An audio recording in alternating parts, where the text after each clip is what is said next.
I do want to start here just to send my condolences. I know you were very close with the late, great Dave Parker, and we wanted to wait to kind of talk about this for when you came here. So first off, I'm so sorry for your loss. Thank you.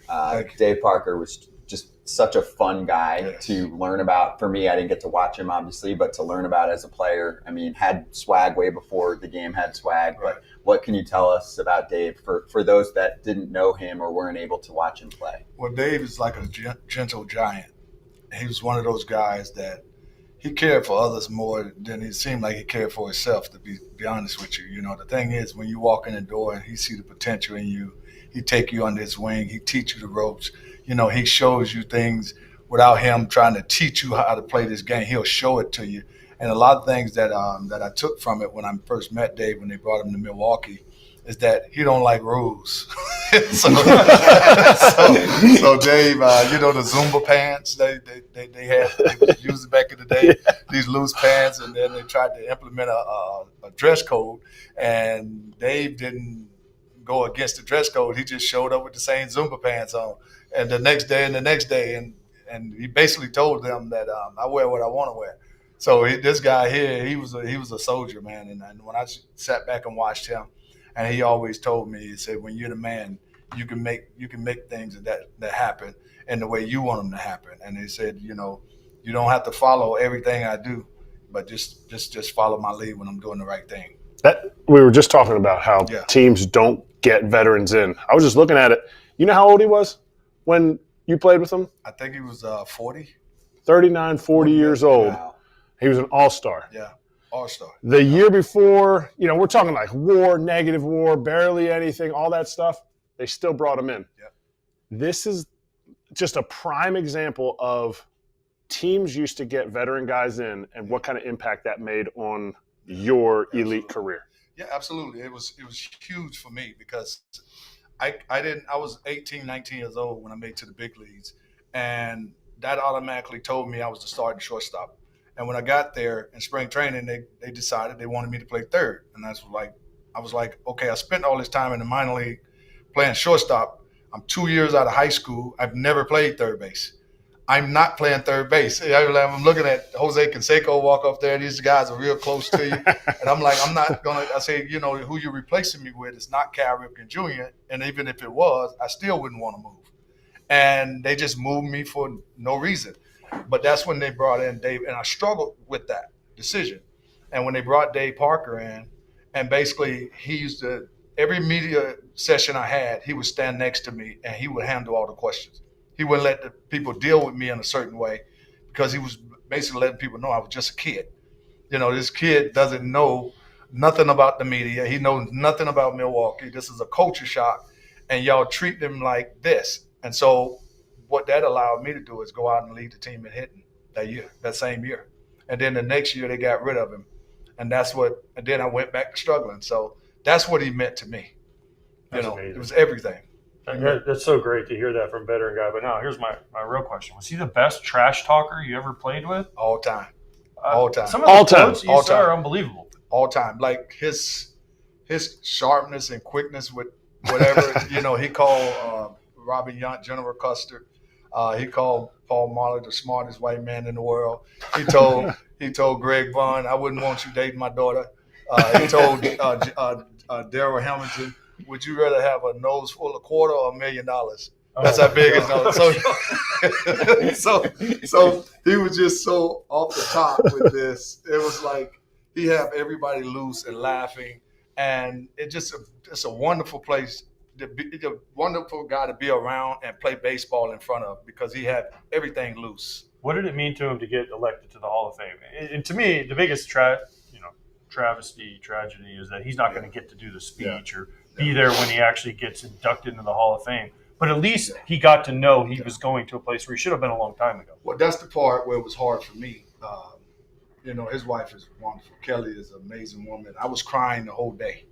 And she was like, I know, my wife called her, and I couldn't talk at the time. So she got me on the phone, and she said, you better call me like this, whatever. And then she was like, you know, I say, I'm so upset with Major League Baseball in the Hall of Fame because it's not funny no more. We're playing with people's lives that deserve to be here. and they never got a chance to walk across that stage, and that bothered me to the core. And she said, Gary, one thing that Dave knew is that he's in. And that's what she said to me. And she said, I know what he meant to you, son. He said, but he knew he was going in. And that was enough for him. What about you? Well, that's part of where my emotions probably came from. You know, to be honest with you, you know, because these guys, you know, Pete Rose, you know, I understand the mistake he made. But Pete Rose was baseball to me. You know, I grew up watching Pete Rose at Al Lopez Field, and when the guys made mistakes, we still cheered for them. We rooted for those guys. And I remember he had missed a ball, and I was in the stands saying, "You'll get the next one." So we didn't understand that negative press and that negative stuff towards baseball players. And when Pete Rose died and didn't get to walk across that stage, I had that same emotion. So did you think that, you know, he should have been in long ago? Were you on that side? And, yes. I mean, obviously you didn't have a say per se, but what did you think of the way it played out where then he passes and soon after that they changed the rule? Well, I think Manfred, he's been doing a wonderful job and trying to change some things. And I just think with Pete, he made some mistakes along the way after the fact when they gave him a chance to be reinstated and he didn't take the right steps. I understand that. But at the end of the day, we want baseball to be represented the right way. We care about the game. We want it to be spoken in the right way. History told the right way. And Pete Rose not in the Hall of Fame and these guys not in the Hall of Fame, then how can we really say what baseball really is? Because we got guys in the Hall of Fame that played in Colorado. And I can promise you, and I can tell you this, if I played in Colorado, I have 1,000 home runs. I'll tell you that right now. So there's all But that's my question. Like for you, yeah, right? You didn't get voted in. No. But you have 509 home runs because it's on your golf bag, by the way. Yeah. Which is a huge flex. I'll get that for you. Yeah, I'll get that. But, you know, you mentioned Pete. Pete made some mistakes, whatever, with you. But to me, if you want to talk about this, Barry Bonds, Roger Clemens, some of those guys, they deserve to be in because of what they did.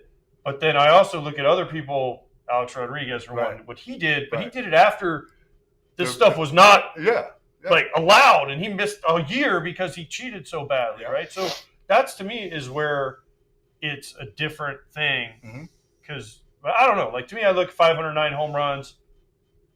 I don't know. No, you're right. Everybody's circumstances are different. You can't treat everybody the same. I agree. Because everybody. You can't tell me there's not guys in the Hall of Fame that didn't. That's what I'm saying. That didn't do steroids. Right. I mean, come on. That part. Come on. So the thing is that these guys need to be in. But if you're going to give a penalty, give a penalty. There was never anything that said. Only one thing they said banned for life is gambling. Nothing else. And so now they're being the judge and the jury. And then in my case, how do I go from being a witness to a suspect? And so that's for me, my situation is totally different than Barry Bonds. I trained with him. So that's why they called me in as a witness. And once I told them what I knew and what I saw, I said to the juror, I said, let me ask y'all one thing. I said, you think Barry Bonds will bring me down here and let me know he's a cheater? I said, Barry Bonds' ego is too big to let anybody know anything about him. He wants you to know he's the best. Now, if a person like me, and I felt like I was one of the top 5, top 10 baseball players in the world at the time, I want to know who's really better than me. And if is he going to let me know, oh, I'm a steroid user, and that's how I'm better than you? He would never do that. So that's the whole point. And so everybody's situation is different. I walked into a situation I didn't know what I was walking into, but they don't want to look at it that way. But if that's the way you want to do it, go check what I did after the fact when y'all said, okay, we're going to test. My numbers went up.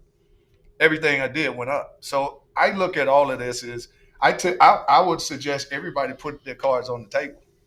Let's put all our cards on the table and then see who did what. Hey, this episode is sponsored by Huel, so I'm going to take a sip while Todd Father tells you about Huel. And Todd Father, you asked me, when should I drink it? Yeah, what did I tell you? Really, it's the best thing for you. Before a workout, after a workout, whatever you're feeling. Like sometimes I'll just drink this just because it tastes that good. The flavor is very good. It's going to make you feel, it's going to fill you up too. Good protein, and it's very appetizing. So for you people out there who are starting to work out or have been, drink this, you're going to feel very much energized and very much full, which is a great thing. Yeah, people that are having problems, not having enough time to eat their meals, Huel for you. Or a little post-workout protein punch, Huel for you. Start saving time and money without compromising your nutrition today with the FT offer for new customers. 15% off using the code FOUL at Huel.com. 15% for new customers using FOUL at Huel.com. See our description for the terms and conditions. Skip the stress, not the nutrition. Try Huel today for complete nutrition. Is there anything that can be done? I mean, I know that your case has been stated. You've been super transparent and open about it. Like, do you talk writer to writer? Do you talk to some of them and say, hey, like, I want to get an idea of where you're at, or it's just not worth doing something like that? It's not worth it to me, because my thing is I did what I did on the baseball field. And if I got to go campaign for what I did, I can't go back and hit another home run. Yeah. This all started. You probably could, actually. You might be able to. I don't know about that. But see, the thing is that this whole thing started with me in 2004. And the guy, John Heyman. And I'll be straight up and I'll name him. I'll make you famous today. But this is the guy that started all of this. When I got to the Yankees, I went in early. And I went in to drop my stuff off because I live in Tampa. So I got media coming all out of the woodworks, at my locker. I had probably 15 people at the locker. And it wasn't even spring training yet. And so I'm sitting there talking and I'm answering all the questions. And out of nowhere, John Heyman goes, hey, you've been an advocate about steroids. Would you be the first guy to take a test to prove your innocence? And so I knew what he thought was going to happen. He thought he had a player that he can intimidate and make him freeze. So what I told him, I said, as a matter of fact, yeah, I got my Rolls Royce outside. You can ride with me in my Rolls Royce and I'll take you to the clinic you say you have to take this test. The PR department with the Yankees, like, no, Gary, you can't do that. You can't do that. You can't do that. And, the union and all of this type of stuff, they started explaining. I said, I don't care about that. If this guy think he's going to intimidate me, he's wrong. I said, I'm not scared of anything. I said, as a matter of fact, I want you to draw my blood as well as you get my urine, and I want you to keep it for the next 100 years. And now he froze. Okay, let's go. He don't have nothing. No, let me make a call. I said, I thought you had it. So then he goes on the air to ESPN after that, and I'm sitting at home with my wife and kids, and I see that he said that he asked me a steroid question, and I got uptight and irate. So I went and got on the station, and I told him, and I told the true story of what happened. He asked me the question. I said, yes, you can ride in my car to go do it, and he had nothing. And that's what happened. Wow. And that started a whole firestorm? Yes, because then you remember that's the same year A-Rod struggled and Jeter struggled. I just hit 339, 39 home runs, 136 RBIs with the Braves the year before. When A-Rod came, they moved me from third to fifth hitter. And I told Joe Torre, I'm the best hitter on this team. I should be hitting third. And they put me fifth. They had Matsui fourth. And they struggled. And so all of a sudden, me and Matsui carried the team, keeping us afloat. And every day in the media, when John Heyman comes to my locker, I answer all the questions for everybody else. He put the microphone up and says, what does it feel like to be overshadowed by Derek Jeter and A-Rod? This went on for 2 months. That question? That question. Wow. How did you handle it? I basically said next question. Yeah. Because I just got here. I didn't want to be a distraction. But see, this is what people don't understand about the media when it came to me. And Jeter even stepped in and said, hey, man, why don't you just give them boring answers? I said, well, that's what the difference between me and you. I'm the reason, and you're the reason why the world goes around, because we are different. Yep. I said, you get asked certain questions that you would never get the questions asked that I get. See, your question is different. They're talking at me. And I said, so you got to respect the fact that I've held it together this long for 22 years. Based on the questions that I have to answer. That's a great point. Right? You think it costs you? Everyone gets different questions, asked differently. They could be kind of the same, but they're asked differently. I agree. Yeah. Depending on who you are. You've seen that a ton, right? I've seen it a ton. But my question is, and we're going to change subjects. No, that's fine. We could talk about this forever. Yeah, I know it's fascinating. I know a lot of this. We've talked about this too. Yeah. 2004, Red Sox, Yankees, the comeback. You were a part of it. Yeah. Is that the worst moment of your career? It is because I had. You had a great series. Yeah, but I had this perception. Look it up. I had this perception of the Yankees before I got there. I felt like when I walked in the door, this is an automatic championship because I know what my numbers was going to be. I predicted these numbers in spring training. I told them, mark down 35 home runs, 100-some RBIs, 100-some runs scored, 300 average. I did all those things. So that automatically told me we're winning. And so when you look at it, yeah, we lost. But if I was to ask you, if you had to do it, we had to do it over again. We put Mariano on the mound in the 8th and 9th inning. How many chances? Oh. I mean, how many times are we going to lose? Never. History says Almost only never. that time. You see? Yeah. And Game 7 of the. Right. Yeah. And so what happened was that time it didn't happen because he's been in that situation 1,000 times, all 6 of their championships. He's probably been on the mound.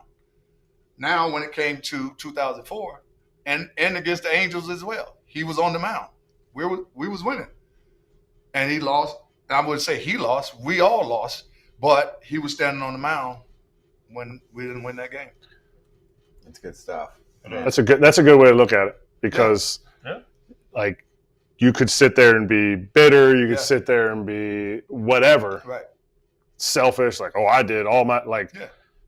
That's one team wins, one team One loses. team loses, and they capitalize. See, I always said, and this is where I when I look back at it, one thing Jim Leland didn't do, Jim Leland was the type of manager.